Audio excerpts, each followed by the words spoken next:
Imam Syafi'i pernah mengatakan tentang Imam Malik, raditu bi Malikin ayyakuna hujjatan baini wa bainallahi ta'ala. Aku ridha untuk menjadikan Imam Malik sebagai hujjah antara diriku dengan Allah. Karena beliau memahami, ngambil guru dipertanggungjawabkan di hadapan Allah. Apalagi kalau ada orang yang cuma ngajak masyarakatnya. Nanti Bapak Ibu kalau mati ditanya malaikat mungkar nakir, sebut saja muridnya Kiai Fulan. Subhanallah, nekat banget orang ini. Bismillahirrahmanirrahim. Anda kalau melihat khilaf di sini senang atau tidak senang, Pak?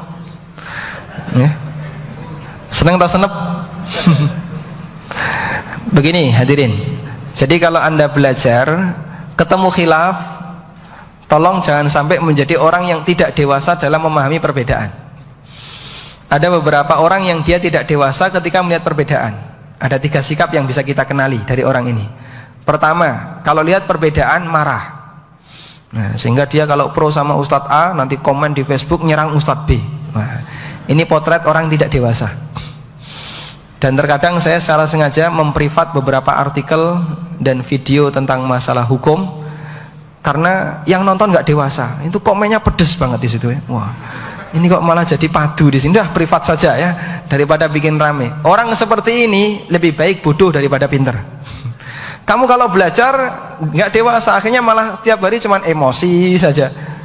Berarti lebih baik kamu nggak belajar masalah ini ya. Yang saya maksud bodoh adalah tidak belajar masalah ini. Misalnya dia masalah GoFood ya, pro Ustadz A. Nah, ada Ustadz B mengatakan yang berbeda.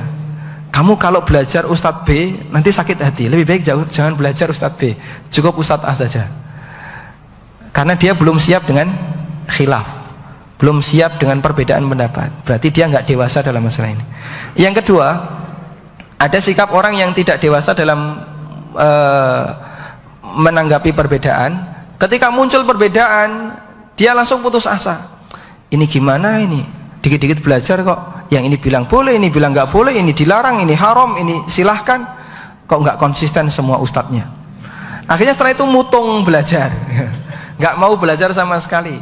Terutama bagi mereka pemula, sehingga dia begitu menjumpai khilaf pertama langsung mendedikasikan diri sebagai orang yang bodoh selamanya. Wah, daripada belajar kok pusing gini ketemu banyak khilaf, ya sudahlah nggak belajar selamanya, dia rugi selamanya.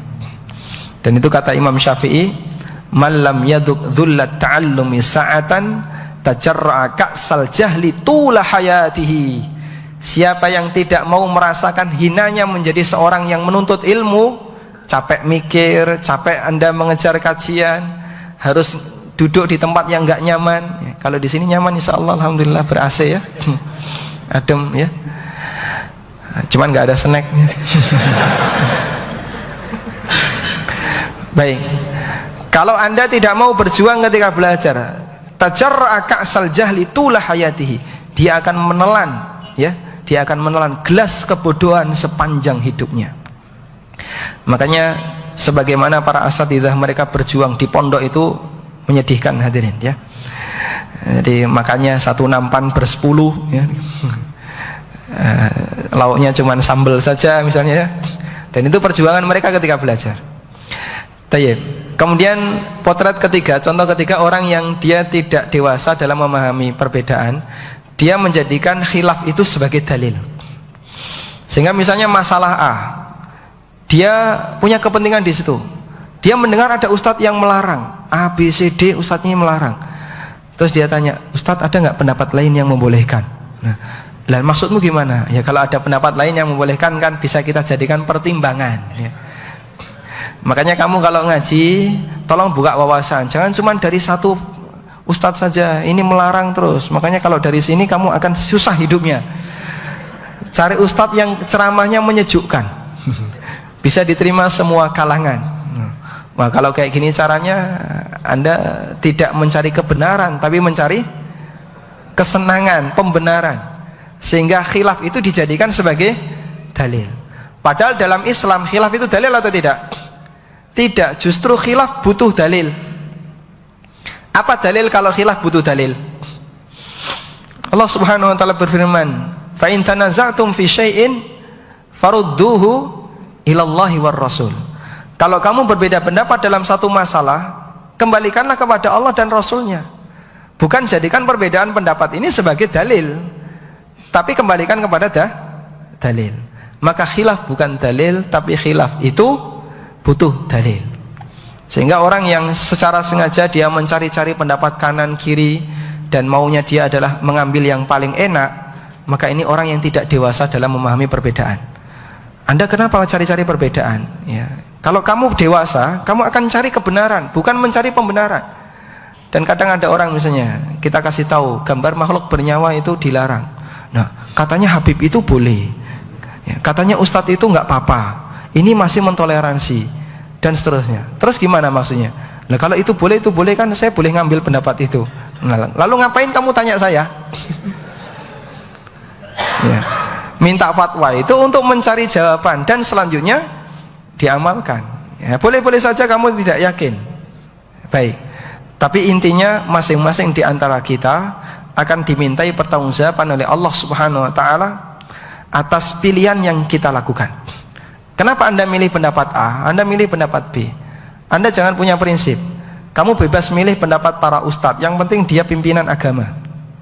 Yang penting dia ustadz. Nanti kalau benar kamu dapat pahala, kalau salah dia yang nanggung dosa. Kok enak? Ya nggak bisa. Dalam mudharabah itu untung bagi bersama, rugi bagi bersama, kan gitu ya. Sehingga kalau Anda mengambil pendapat ustadz, Anda jangan berpikir nanti kalau benar saya dapat pahala, kalau salah biar ustadz yang nanggung dosa. Ya nggak mau ustadznya. Kita juga harus bagi hasil. Ada dosa kita bagi hasil bersama, gitu. Dan ini dibantah oleh Allah dalam Al-Quran. Banyak orang musyrikin itu berpandangan, bahkan termasuk orang-orang munafik, mereka itu mengatakan, kamu maksiat saja, nanti dosamu saya yang nanggung. Dan itu dibantah oleh Allah. Makanya ketika mereka masuk neraka, mereka kan saling marah, ya.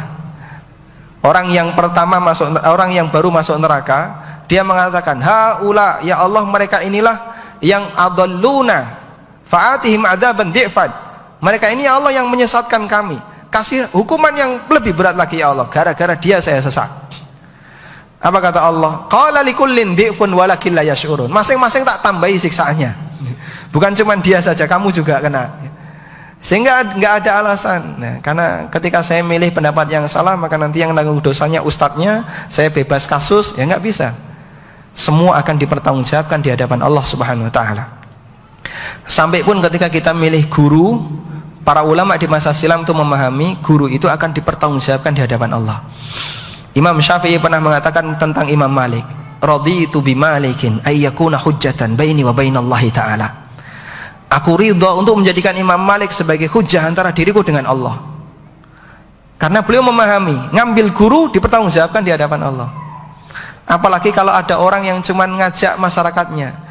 Nanti Bapak Ibu kalau mati ditanya malaikat mungkar nakir, sebut saja muridnya Kiai Fulan. Subhanallah, nekat banget orang ini. Apa efeknya Pak kira-kira Pak?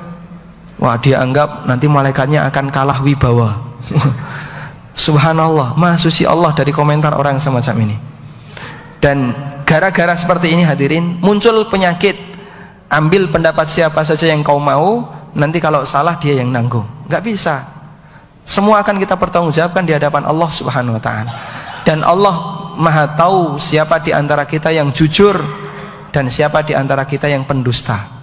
Sehingga kalau kita mengambil pendapat hanya untuk mencari kesenangan saja karena ada kepentingan pribadi, ya tinggal nanti tanggung jawab di akhirat, ya. Nah,